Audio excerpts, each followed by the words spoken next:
আসসালামু আলাইকুম রহমতুল্লাহি ওবরাকাতু। Welcome to FN Islamic videos. আশা করি আপনারা সবাই ভালো আছেন। আমরা আলহামদুলিল্লাহ ভালো আছি। শুকরিয়া আদায় করছি ওই মহান রব্বুল আলমিনের জন্য, যিনি আমাদেরকে সৃষ্টি করেছেন। আমরা তার শুকরিয়া আদায় করি, জোরে সোরে বলে আলহামদুলিল্লাহ। আলহামদুলিল্লাহ। দুরুদ ও সালাম বর্ষিত হোক প্রিয় নবী বিশ্বনবী মোহাম্মদুর রসুল্লাহ সাল্লাল্লাহু আলাইহি ওয়াসাল্লামের প্রতি। আমরা বলি সংক্ষিপ্ত আকারে দুরুদ পাঠ করি, বলি আল্লাহুম্মা সাল্লি আলাইহি, আল্লাহুম্মা বারিক আলাইহি। আল্লাহুম্মা সাল্লি আলাইহি, আল্লাহুম্মা বারিক আলাইহি। ভাতিজা, আজকের আলোচনার বিষয় হতে হবে বাবা মাকে কষ্ট দেওয়ার কি পরিণতি, এইসব বিষয়ে কিছু আলোচনা করবা।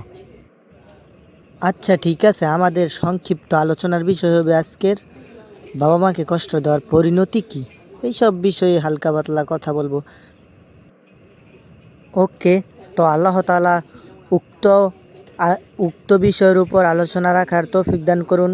অমা তৌফিকি ইল্লা বিল্লাহি আলাইহি তাওয়াক্কালতু ওয়া ইলাইহি উনীব। চাচা, তো দেখেন আল্লাহ রাসূল সাল্লাল্লাহু আলাইহি সাল্লামকে এক ব্যক্তি গিয়ে জিজ্ঞাসা করলো যে বাবা মার চেয়ে সবচেয়ে সম্মানী কী? তো আল্লাহ রসুল প্রথম বলল মা। তারপর আবার জিজ্ঞাসা বলল তোমার মা। তৃতীয়বার জিজ্ঞাসা করার পর বলল তোমার মা। তারপর চতুর্থবার বলল তোমার বাবা।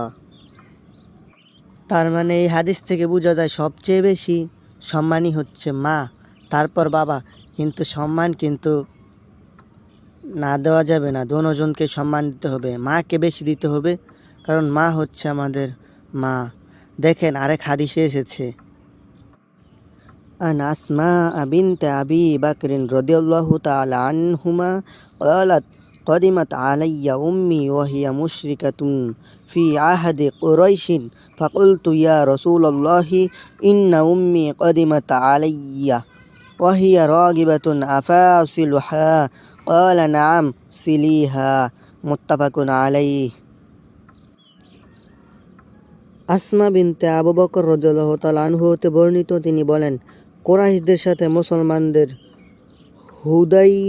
হুদাইবিয়ার সন্ধি স্থাপনকালে আমার মা আমার কাছে মুশরিক অবস্থায় আসলেন। আমি রাসূল সাল্লাল্লাহু আলাইহি সাল্লাম এর কাছে জিজ্ঞাসা করলাম, হে আল্লাহ রাসূল, আমার মা আমার কাছে এসেছেন, তিনি ইসলামের প্রতি অসন্তুষ্ট। এই অবস্থায় কি তার সাথে সদাচরণ করব? তারপর আল্লাহ রাসূল বলেছেন, হ্যাঁ, তোমার বাবা মার সাথে সদাচরণ করতে হবে। বুখারী ও মুসলিম। তাহলে আমরা এই হাদিস থেকে কি বুঝতে পারলাম? বাবা মা যদি কাফের হয়, যদি অমুসলিমও হয়, তারপর বাবা মাকে সম্মান দিতে হবে। এটা নবীজি বলেছেন, এটা আমার কোনো কথা না। বুঝলেন চাচা? ভাতিজা, এখন আরেকটা কথা বলো, যদি বাবা মাকে কেউ গালি দেয় তাহলে কি হবে, এ বিষয়ে কিছু বলো। আব্দুল্লাহ ইবনে ওমর রাদিয়াল্লাহু তাআলা আনহু হতে বর্ণিত, তিনি বলেন, রাসূলুল্লাহ সাল্লাল্লাহু আলাইহি সাল্লাম ইরশাদ করেছেন, সন্তান নিজের পিতামাতাকে গালি দেয়া কবিরা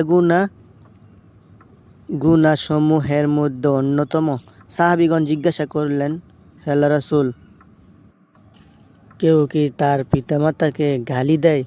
তখন আল্লাহ রাসূল বলেন, হ্যাঁ, সে কোনো ব্যক্তির পিতামাতাকে গালি দেয়, আবার সে ব্যক্তি যাকে গালি দিচ্ছে তার পিতামাতাকে গালি দেয়। বুখারী ও মুসলিম। ও ভাতিজা, এই হাদিসের মানেটা কি একটু বুঝাও, আমি তো ভালোভাবে বুঝলাম না। চাচা, এই হাদিসের মানেটা হচ্ছে, ধরেন একজন ব্যক্তি আরেক ব্যক্তিকে গালি দিল, তো এটা আল্লাহ রাসূল বলেছেন, এই ব্যক্তি আরেকজনকে গালি দিল না, সে তার নিজের মাকে গালি দিয়েছে। বলেন নাউজুবিল্লাহ। নাউজুবিল্লাহ। তাহলে চাচা, আল্লাহ তাআলা আমাদেরকে সবাইকে সঠিক বুঝ দান করুন, যাতে করে আমরা বাবা মাকে কষ্ট না দেই, গালি না দেই।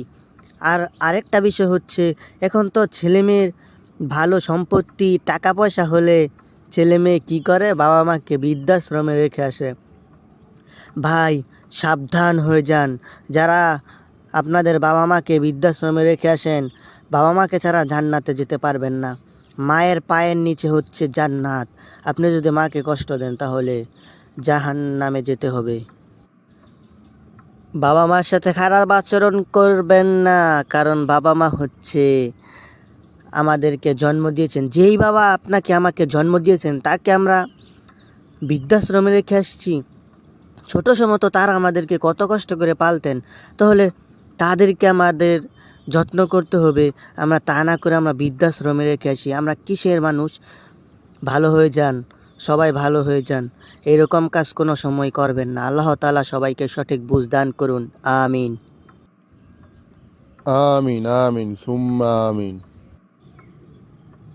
তো এই ছিল বাবা মাকে নিয়ে আজকের সংক্ষিপ্ত আলোচনার বিষয়।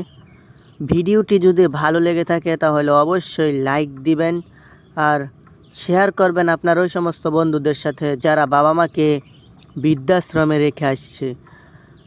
আর সাবস্ক্রাইব করবেন যদি পরবর্তী এরকম ভিডিও পেতে চান। তো আল্লাহ আপনাকে ভালো রাখুন, সুস্থ রাখুন। আজকে এইখানেই বিদায় নিচ্ছি। সুবহানাকা আল্লাহুম্মা ওয়া বিহামদিকা আশহাদু আল্লা ইলাহা ইল্লা আনতা আস্তাগফিরুকা ওয়া আতুবু ইলাইক। আসসালামু আলাইকুম।